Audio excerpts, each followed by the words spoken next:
My name is Natalie Foster. If someone had told me 10 years ago that I'd lose my entire family before my 25th birthday, I would have laughed. My parents weren't perfect, but they always seemed united. We ate dinner together almost every night. My mother never missed one of my school plays, and my father taught me how to ride a bike, drive a car, and believe that honesty mattered more than anything else. For years, I believed our family could survive anything. I was wrong. The first time I met Daniel was at a community volunteer event in Seattle. We were assigned to the same team, packing food boxes for local families.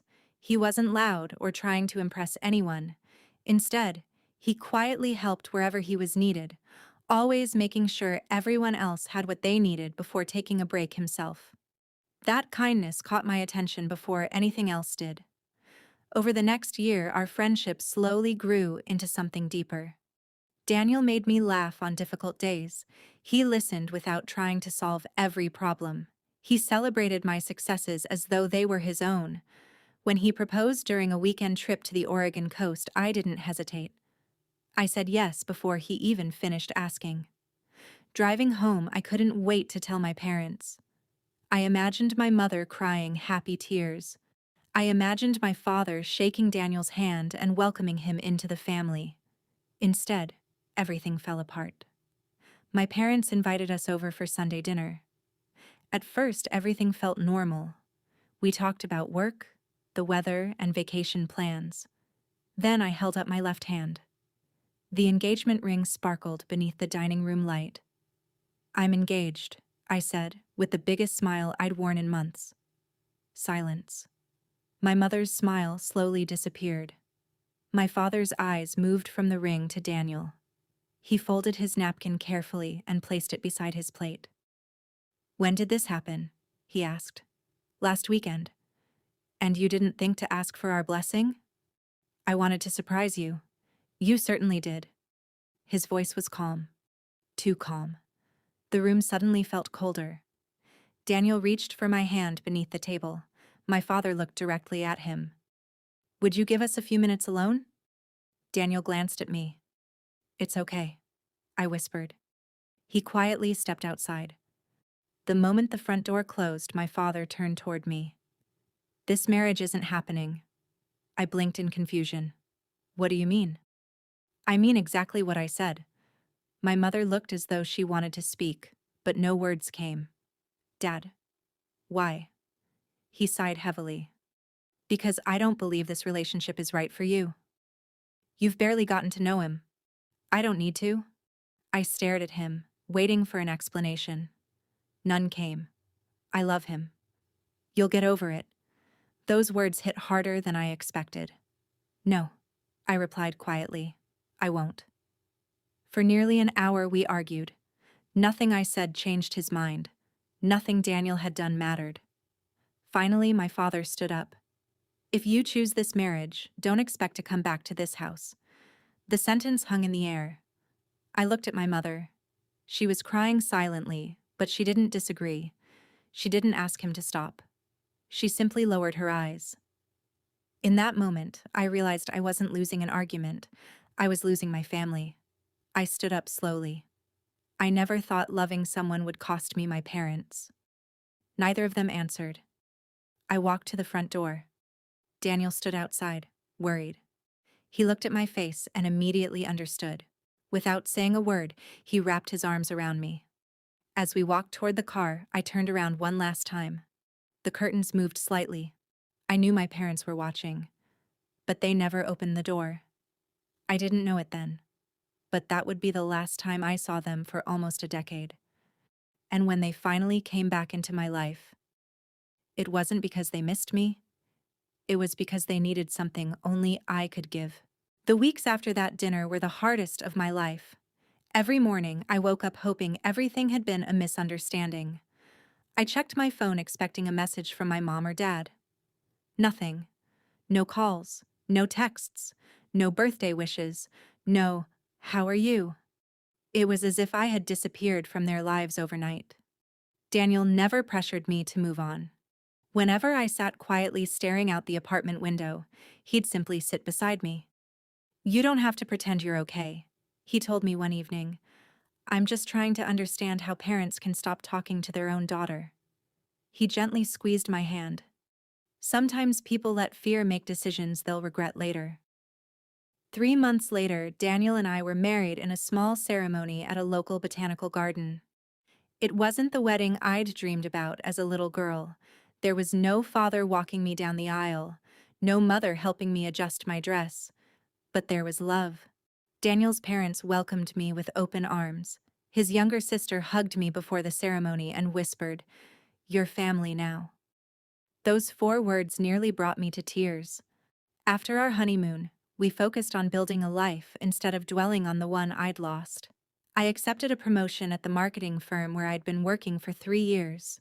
Daniel expanded his small home renovation business, often working 12-hour days to save for our future. We weren't rich, but every success felt like something we'd earned together. One rainy afternoon, nearly 2 years after our wedding, we signed the papers for our first home. It was a modest blue house on a quiet street. The roof needed repairs. The backyard was overgrown. The kitchen cabinets were older than both of us. To everyone else, it was just another starter home. To us, it was proof that our future belonged to us. That evening, while unpacking boxes, I found an old family photo tucked inside one of my books. It showed me between my parents on a beach vacation when I was 12. We were all smiling. For a moment, I wondered if those smiles had been real. Daniel walked into the room carrying 2 mugs of hot chocolate. He noticed the picture in my hands but didn't ask questions. Instead, he sat beside me. "Do you miss them?" he asked gently. I thought about the question for a long time. "I miss the family I believed I had." He nodded. "I understand." As the years passed, life continued moving forward. We celebrated promotions, birthdays, anniversaries, and quiet Sunday mornings together. The pain of losing my parents never completely disappeared, but it slowly stopped controlling every part of my life. Then, almost 9 years after I walked out of their house for the last time, everything changed.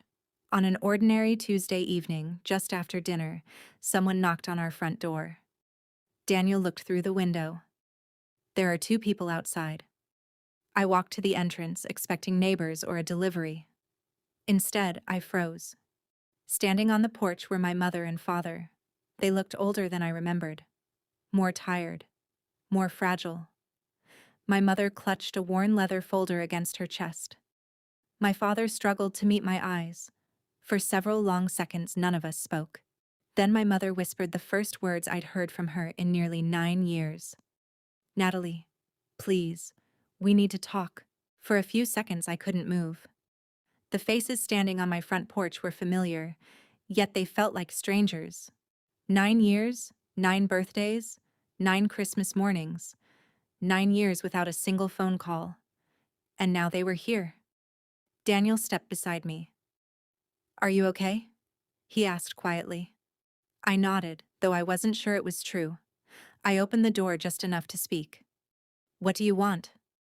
My father looked down at the ground before answering. "We're not here to argue." My mother's eyes were red, as if she hadn't slept in days. "We just need a chance to explain." I folded my arms. 9 years is a long time to think of an explanation. Neither of them argued. That surprised me. My father had always insisted he was right. Tonight, he looked like a man carrying a weight that had finally become too heavy. Daniel gently touched my shoulder. "The decision is yours." I looked at my parents for another moment, then stepped aside. "You have 15 minutes." They entered quietly. My mother looked around our home with a faint smile. "It's beautiful." "Thank you," I replied. There was an awkward silence as everyone sat down in the living room. No one reached for the coffee Daniel offered. Finally, my father placed a thick envelope on the table. "I think you should see this first." Inside were legal documents, overdue bills, and a notice that their family business had officially filed for bankruptcy. I looked up. "What happened?" My father sighed deeply. 3 years ago, the company started losing major contracts. We borrowed money to keep it alive. My mother continued. We believed things would improve. They didn't. I quietly turned another page. There were medical bills, too. Large ones. My father's voice grew softer. I was diagnosed with heart disease last year. The room fell silent. I'm sorry to hear that, I said honestly. He nodded. I should have told you. Yes, I replied. You should have. He accepted the answer without defending himself. Then my mother reached into her purse and removed an old photograph. It was my wedding invitation, the one I'd mailed to them 9 years earlier. The envelope had never been opened. I kept it, she whispered. I couldn't bring myself to throw it away. My throat tightened. Then why didn't you come? Tears rolled down her cheeks. Because I was afraid of standing up to your father. She looked at me with heartbreaking honesty. That is the biggest regret of my life. The room became painfully quiet. I looked at Daniel. He wasn't telling me what to do. He simply gave me a reassuring smile. My father finally spoke again.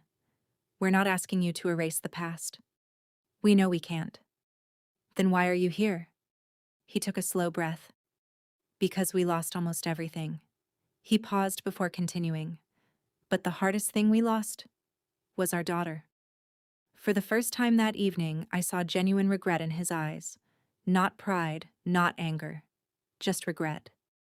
I didn't know whether forgiveness was possible. I didn't know whether trust could ever be rebuilt. But as I looked at the two people sitting across from me, I realized something important. They hadn't come asking for a second chance. They had come hoping I would simply listen. And for the first time in 9 years, I was ready to hear the rest of the story. After my parents left that evening, I couldn't sleep.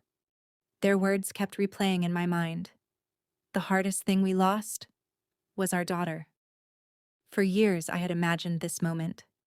I thought seeing them again would bring anger, maybe even satisfaction. Instead, all I felt was exhaustion. Daniel found me sitting alone on the back porch just before sunrise. You've been out here all night, he said, handing me a warm mug of coffee. I don't know what I'm supposed to do. He sat beside me without saying anything for a while. Finally, he spoke. You don't have to decide today. I know, but they're still my parents. And you're still the daughter they hurt. Both things were true. That was what made it so difficult. 3 days later, my mother called. I know you don't owe us anything, she said softly. But your father has another appointment with his cardiologist tomorrow.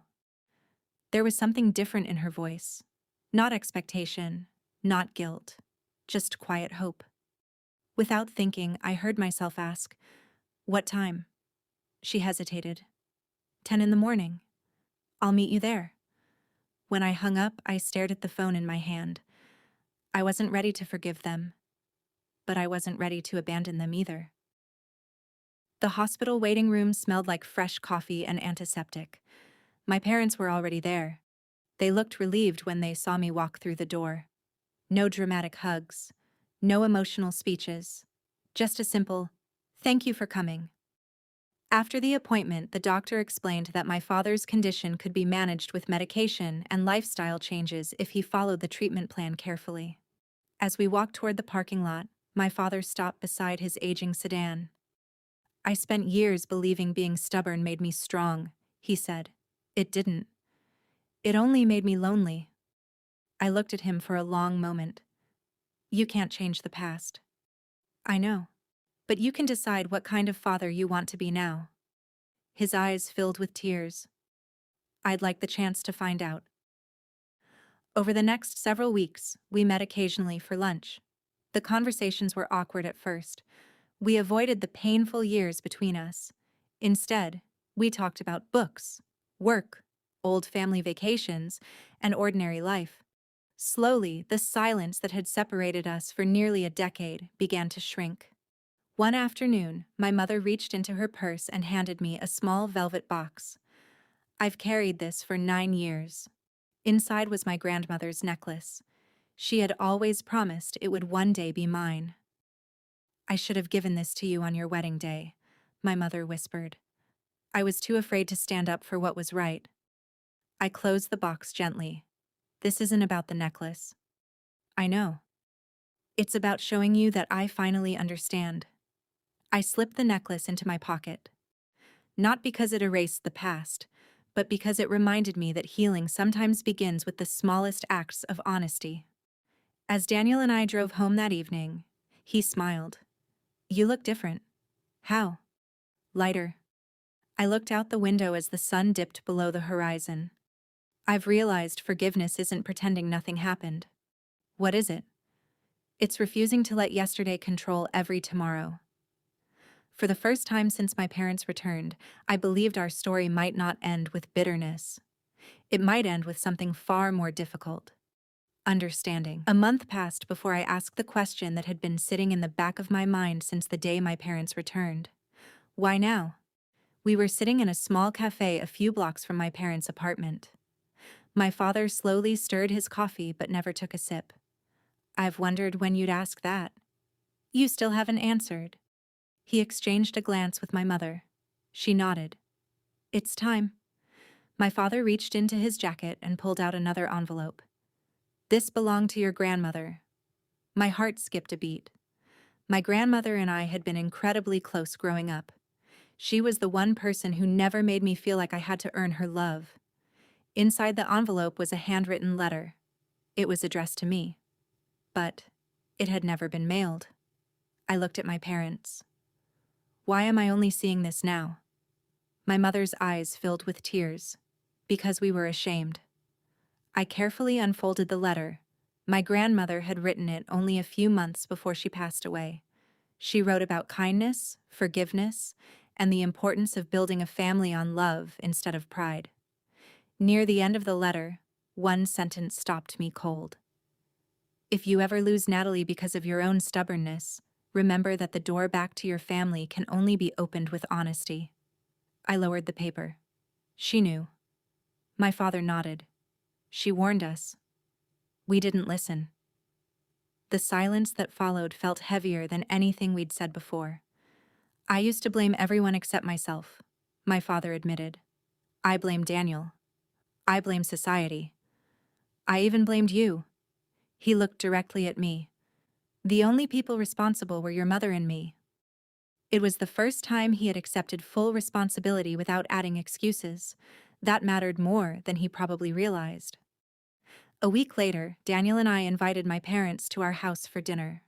Nothing fancy. Homemade pasta, fresh bread, a chocolate cake Daniel had baked himself. My parents arrived carrying a small bouquet of flowers. My mother looked nervous. I wasn't sure we should come. You were invited, I said with a small smile. That's enough. Dinner wasn't perfect. There were awkward pauses. Old memories surfaced from time to time. But there was also laughter. Real laughter. When Daniel told the story of accidentally locking himself outside our house wearing nothing but slippers on a snowy morning, even my father laughed so hard he nearly spilled his drink. For a brief moment, we weren't strangers. We were simply four people sharing a meal. As my parents prepared to leave, my father paused at the front door. I know trust isn't rebuilt in a day. It isn't, I agreed, but thank you for giving us the chance to earn it. After they drove away, Daniel wrapped an arm around my shoulders. How do you feel? I thought about the question. The pain hadn't disappeared. The lost years could never be replaced. But something had changed. I don't feel like I'm carrying the whole past by myself anymore. He smiled. That's progress. Looking out the window, I watched the taillights disappear into the night. For the first time in nearly 10 years, the future didn't feel like it was divided into before and after. It simply felt like tomorrow.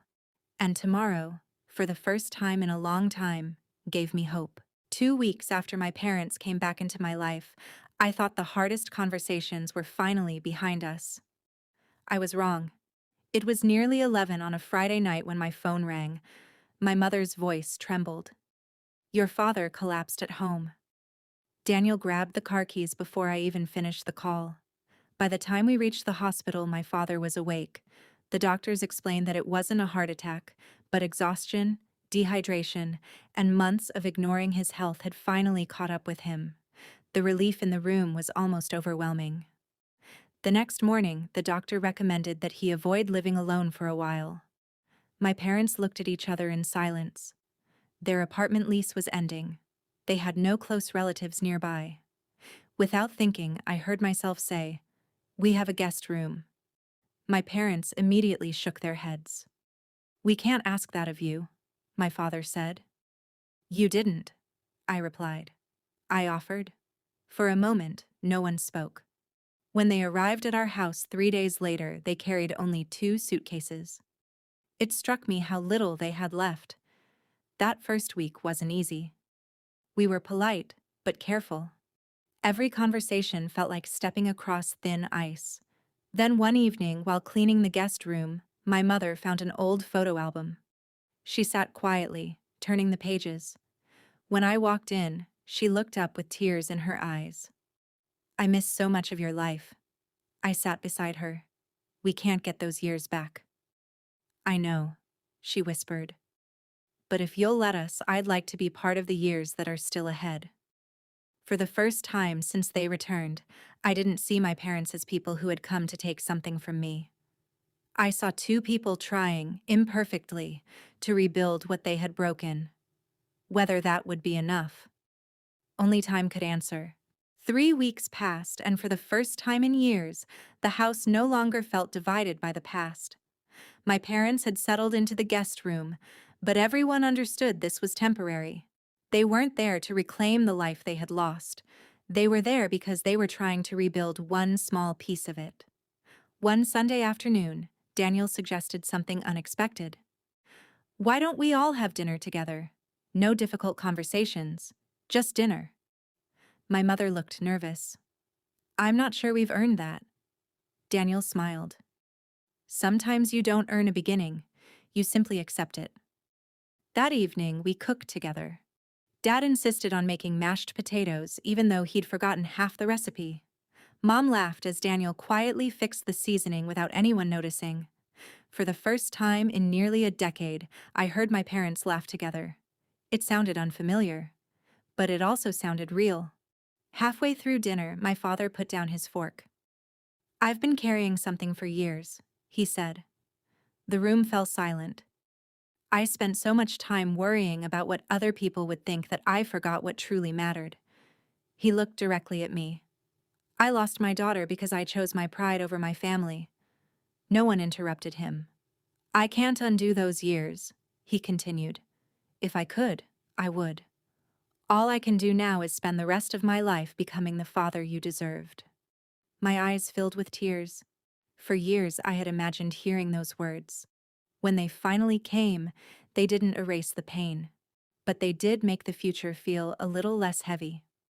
After dinner, Daniel and I stood on the back porch watching the sunset. "How are you feeling?" he asked. I smiled softly. "I finally understand something." "What?" "Forgiveness isn't forgetting what happened. It's choosing not to let yesterday decide every tomorrow." Daniel slipped his hand into mine. "I think your parents are finally learning that too." As the porch light flickered on, I looked through the window. My mother was helping clear the table while my father dried the dishes. It wasn't a perfect family. Maybe it never would be. But for the first time in a very long time, it felt like we were all moving in the same direction. And sometimes, that was enough. 6 months passed faster than any of us expected. My parents had moved into a small apartment only 15 minutes away. They wanted to stand on their own again, and I respected that. We still met every Sunday for dinner, but now it was because we wanted to, not because anyone felt obligated. One crisp autumn afternoon, Daniel and I hosted a backyard barbecue. Friends, neighbors, and a few of Daniel's relatives filled the yard with laughter. My father stood by the grill, proudly insisting he had finally mastered Daniel's famous burger recipe. "I still think yours are better," Daniel joked. Dad laughed. "I'll take that as a compliment." It was a simple moment. Ordinary. Yet years earlier, I never believed something so ordinary would feel so extraordinary. As the evening grew quieter, my mother handed me a small wooden box. I've been saving this for the right time. Inside were photographs from my childhood, school drawings, birthday cards I'd made as a little girl, and a tiny silver bracelet I had worn when I was 5 years old. I kept every one of these, she whispered. I was afraid I'd forgotten you. You never forgot me, I replied softly. You just forgot how to show it. She nodded, tears filling her eyes. You're right. There were no excuses, no attempts to rewrite history, just honesty. That honesty made all the difference. Later that night, after everyone had gone home, Daniel and I sat on the porch swing. The yard was quiet except for the sound of crickets. Do you ever wish things had happened differently? He asked. I thought about the question for a long time. I wish we hadn't lost those years. He squeezed my hand. So do I. But if we hadn't gone through everything we did, I might never have learned what a real family looks like. And what does it look like? I smiled. It isn't perfect. It doesn't always agree. But it chooses love over pride. The porch light cast a warm glow across the yard. Inside the house, I could see the wooden box resting on the coffee table. For years, I believed family was something you either kept forever or lost forever. Life taught me something different. Sometimes families break. Sometimes they heal. And sometimes, healing begins the moment someone has the courage to say, I was wrong. As I looked toward the stars, I realized the pain of the past would always be part of my story. But it would never again be the ending, because home wasn't the place I had left behind. Home was the life Daniel and I had built, one filled with honesty, compassion, second chances, and the freedom to choose love every single day. And this time, that choice was ours. Almost a year had passed since my parents first knocked on my door. Life had finally found a comfortable rhythm. Every Sunday we shared dinner. Every Wednesday my father volunteered at the community workshop. My mother had started a small book club at the local library. None of us pretended the past had never happened. We simply stopped letting it control every conversation. Then, one quiet afternoon, my phone rang. The caller ID displayed an unfamiliar number. Hello? For a few seconds, no one spoke. Then I heard a voice I hadn't heard in nearly 10 years. Natalie. It was my younger cousin Megan. I wasn't sure you'd answer. I sat down at the kitchen table. Megan, is everything okay? She hesitated. Not exactly. She explained that our extended family was planning a reunion for my grandparents' wedding anniversary. For years, no one had contacted me because they believed the tension between my parents and me would make things worse. But everyone knows you've started talking again, she said. They want you to come. After hanging up, I stared at the invitation on my phone. Daniel walked into the room carrying groceries. You look like you've seen a ghost. In a way, I have. That evening, I told my parents about the reunion. My father immediately shook his head. You shouldn't have to go through that. Why not? Because some people may judge you for the choices we made. I looked at him. They'll be judging your choices, not mine. He lowered his eyes. You're right. A week later, we arrived at the reunion together. Conversation stopped as we entered the hall. Dozens of relatives looked our way. For a moment, I felt like that frightened young woman who had walked away from her childhood home years earlier. Then my father stepped forward. He cleared his throat. I need everyone's attention. The room fell silent. I owe my daughter an apology. Not in private, but in front of the family. He turned toward me. I spent years believing pride was more important than love. I was wrong. Natalie never abandoned this family. I pushed her away, and I regret it every single day. No one spoke. My mother took my hand. I hope all of you learn from our mistakes. Don't wait years to tell the people you love that they matter. The silence was broken by Megan, who walked over and hugged me tightly. It's good to have you back. One by one, other relatives came over to talk, not to erase the past, but to begin something new. As Daniel slipped his hand into mine, I smiled. The family I had lost wasn't magically repaired, but it was finally learning something it should have known all along. Love grows stronger when people choose honesty over pride, and that was a future worth believing in.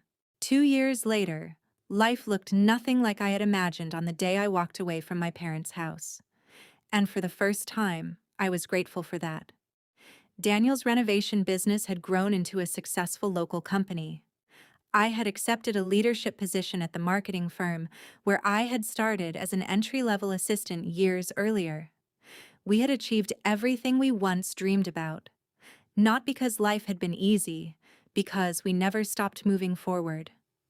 One Saturday morning, my mother invited us over for breakfast. When we arrived, the apartment smelled like fresh cinnamon rolls. Dad smiled as he poured coffee into 4 mugs. "I've been practicing," he joked. Daniel laughed. "I can tell." After breakfast, my father disappeared into the bedroom and returned carrying a small wooden box. "I've been waiting for the right time," he said. He placed it in front of me. Inside were dozens of old photographs, newspaper clippings from my school achievements, childhood drawings, and every birthday card I had ever made for them. "You kept all of this?" I asked quietly. My mother nodded. "Even when we weren't speaking." My father lowered his eyes. "We never stopped loving you. We just let our pride become louder than our love." For years, I had wanted to hear those words. Now they finally felt complete. Not because they erased the past, because their actions had finally matched them. A few weeks later, Daniel and I organized a neighborhood charity project to renovate a community center for children. Without being asked, my parents volunteered. Dad painted walls beside Daniel. Mom organized meals for the volunteers. Watching them work together, I realized something important. Families aren't defined by perfect histories. They're defined by what people choose to do after they recognize their mistakes. As the project came to an end, a little girl handed each volunteer a thank you card. Mine read, "Thank you for helping people you don't even know." I smiled. Years ago, I believed forgiveness was a gift you gave someone else. Now I understood it was also a gift you gave yourself. It didn't erase the scars. It simply stopped them from controlling your future. That evening, Daniel and I stood on our back porch, watching the sunset paint the sky in shades of gold and orange. He wrapped an arm around my shoulders. "If you could speak to the younger Natalie, the one who walked away from her parents' house, what would you tell her?" I thought for a long moment. I'd tell her that losing people doesn't always mean losing hope. And I'd tell her that one day she'll build a home filled with the very things she once thought she'd never have: love, peace, and the courage to begin again. Daniel smiled. "I think she'd be proud of who you became."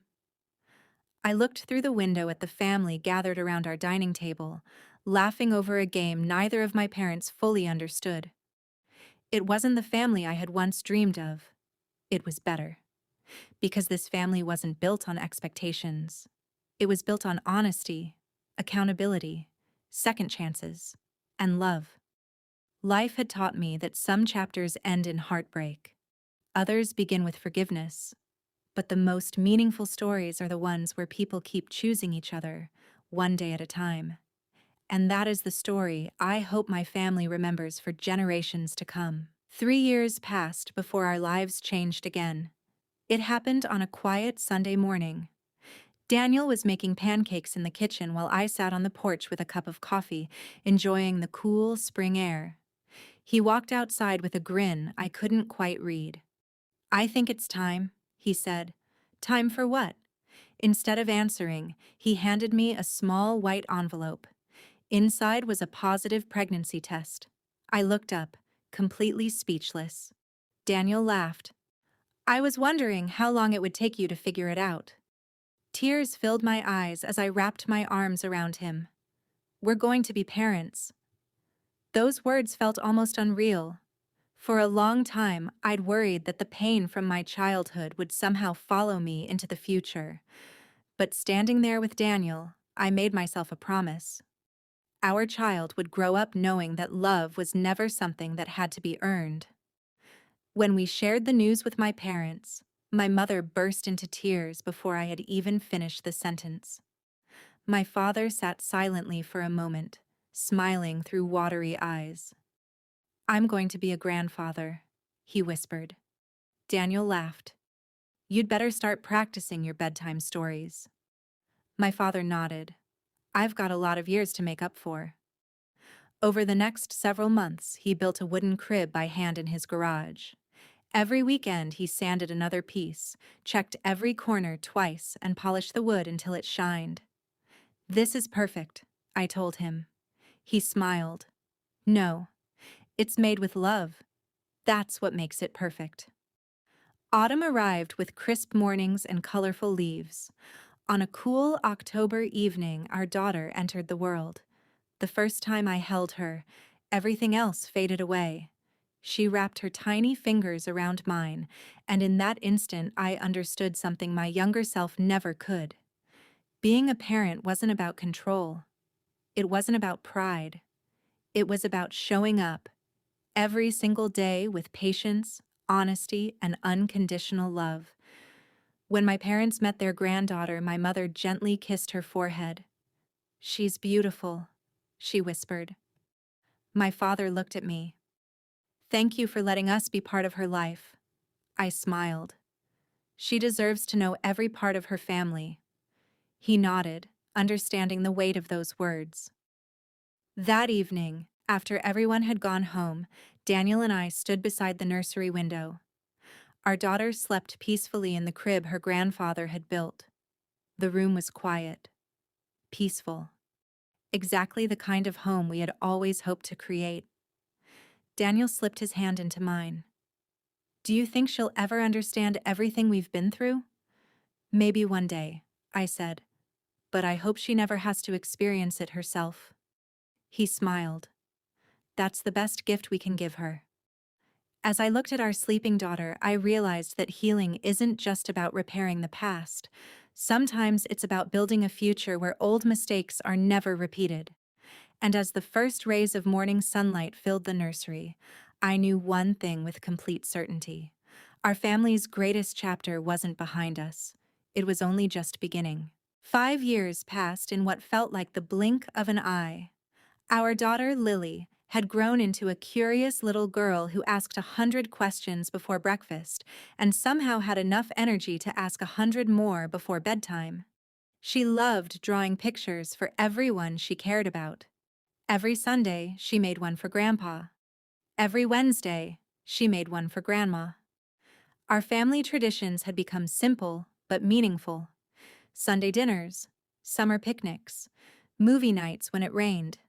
The ordinary moments I once dreamed of had quietly become our everyday life. One afternoon, while helping Lily clean her room, she held up an old family photograph. It was one of the first pictures taken after my parents and I had reconciled. She looked at it carefully. "Mom? Yes? Were Grandma and Grandpa always with us?" I paused. Children deserve honesty, but they also deserve hope. There was a time when we didn't see each other for many years. Why? Because sometimes grown-ups make mistakes. She thought about that for a moment. Did they say sorry? They did. And you forgave them? I did. She smiled as if the answer were the simplest thing in the world. I'm glad. So am I. That evening, my father sat on the back porch watching the sunset. His hair had turned completely gray, but his smile hadn't changed. "I've been thinking a lot lately," he said. "About what?" "About second chances." He looked out across the yard where Lily was chasing bubbles Daniel had blown into the air. "I almost missed all of this." I sat beside him. "But you didn't." "No," he replied quietly, "because you opened a door I never deserved to walk through." I shook my head. "You walked through it by changing." He smiled. "I'll spend the rest of my life being grateful." As the sun dipped below the horizon, everyone gathered around the dinner table. Daniel carved the roast. Mom laughed as Lily proudly announced she'd helped make dessert. The room was filled with conversation, laughter, and the comfortable noise of people who genuinely enjoyed being together. I looked around the table and realized something. For years, I believed my story was about rejection. Then I thought it was about forgiveness. But neither of those things truly defined it. My story was about choice, the choice to keep loving without losing yourself, the choice to set healthy boundaries while leaving room for change, the choice to believe that people can grow when they're willing to face the truth. Life doesn't always give us the family we expect. Sometimes it gives us the chance to build one stronger than we ever imagined. As I reached across the table and took Daniel's hand, I smiled. The girl who once walked away from her childhood home with tears in her eyes could never have imagined this moment. Not because everything had become perfect, but because imperfect people had finally learned to choose love over pride. And in the end, that choice became our greatest legacy. I believe the hardest chapter of my life was finally behind me. I was wrong. It started on an ordinary Thursday morning. As I sorted through the mail, I found a thick envelope with my maiden name written across the front. Natalie Foster. No return address. Inside was a handwritten letter and an old black and white photograph. The photograph showed my mother standing beside a young woman I had never seen before. On the back, someone had written, "Summer of 1987. Sisters forever." I frowned. My mother had always told me she was an only child. That evening, I drove to my parents' house. Mom looked at the photograph and immediately turned pale. "Where did you get this?" "It came in the mail." She sat down slowly, her hands shaking. I hoped this day would never come. Dad walked into the room, took one look at the photograph, and closed his eyes. "You should tell her," he said quietly. My mother nodded. "There are things about our family that you don't know." She opened a small wooden cabinet and removed a faded journal. "I had an older sister named Rebecca." I stared at her. "You told me you were an only child." "I know." "Why?" Tears rolled down her face. "Because 40 years ago, our family was torn apart by a choice that changed all of our lives."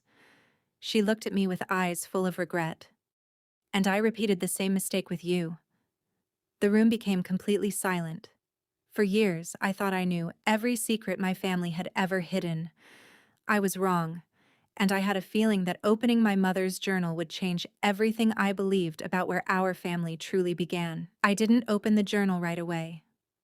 It rested on my lap while my mother sat across from me, twisting a tissue between her fingers.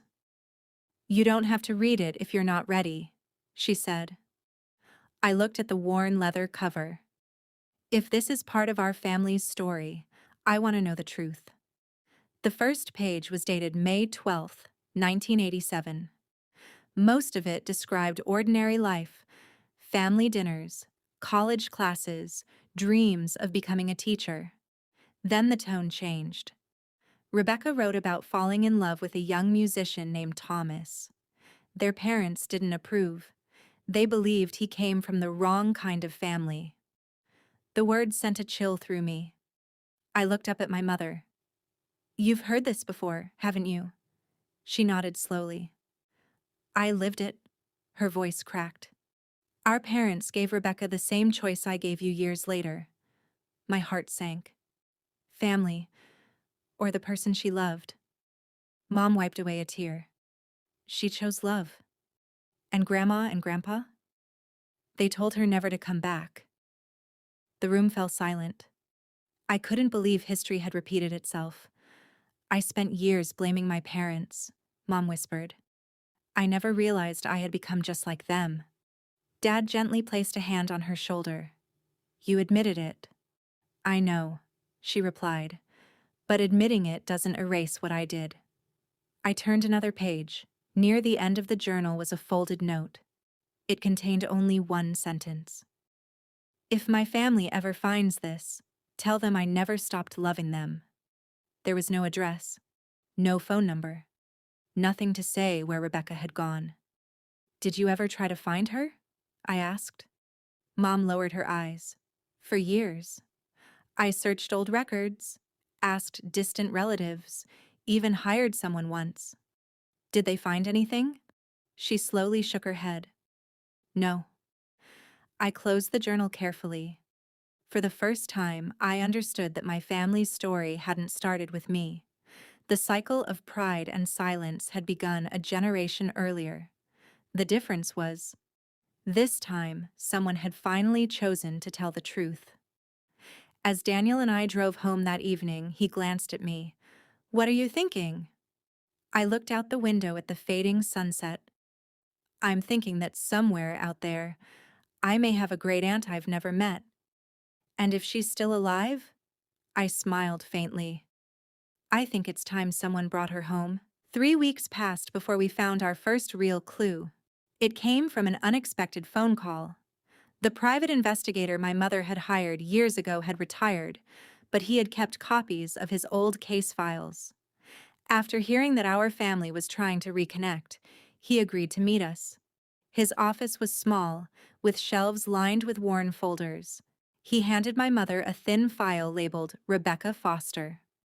"I never found her," he said, "but I found someone who remembered her." Inside was the name of a small coastal town in Maine. It wasn't much, but it was more than we had ever had. A few days later, Daniel and I drove there with my parents.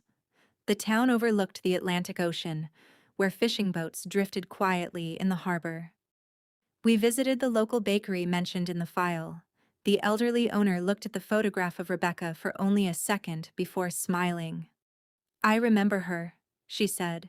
"She volunteered at the community center for years." My mother's eyes filled with hope. "Do you know where she is now?" The woman nodded. "She moved to a cottage just outside town after her husband passed away." 20 minutes later, we stood in front of a small white house surrounded by wildflowers. No one spoke.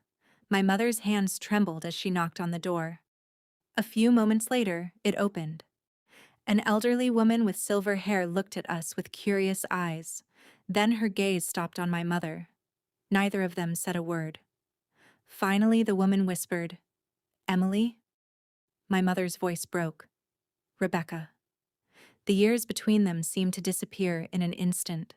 They embraced, both crying too hard to speak. No one tried to interrupt. Some reunions deserve silence. Later that afternoon, we all sat together on Rebecca's porch overlooking the ocean. She listened as my mother apologized for the years of silence. When she finished, Rebecca smiled gently. "We lost enough time already." She reached across the table and took my mother's hand. "Let's not lose any more." As the sun began to set, I watched 3 generations of my family laughing together. For so many years, our family history had been defined by separation. Now it was being rewritten through honesty, accountability, and the courage to reconnect. On the drive home, Daniel reached for my hand. "You were right," he said. "About what?" "Some stories don't end. They grow." I smiled as the last rays of sunlight disappeared behind the horizon. The pain of the past would always be part of our family's history, but it no longer had the final word. The final word belonged to hope. And sometimes, hope is simply the decision to knock on one more door. A month after returning from Maine, our home felt different. Not because the walls had changed, because the people inside them had. Every Sunday, our dining table grew a little more crowded. My parents came. Rebecca drove down whenever she could. Daniel's parents brought homemade desserts. Lily loved having so many people around that she started calling Sunday Family Day. One afternoon, while everyone was setting the table, Rebecca asked if she could speak with me alone. We sat on the back porch, watching Lily chase butterflies across the yard. "You remind me of your mother," Rebecca said with a smile. I laughed. I think she'd take that as a compliment. So would I. Her smile slowly faded. "You know, for years I blamed your grandparents for everything." "Weren't they responsible?" "They were." She looked toward the garden. "But carrying that anger for decades didn't protect me. It only kept the wound open." I thought about those words long after she finished speaking. That evening, my father stood and gently tapped his glass. "I have something to say." The conversation stopped. He looked around the room before taking a deep breath.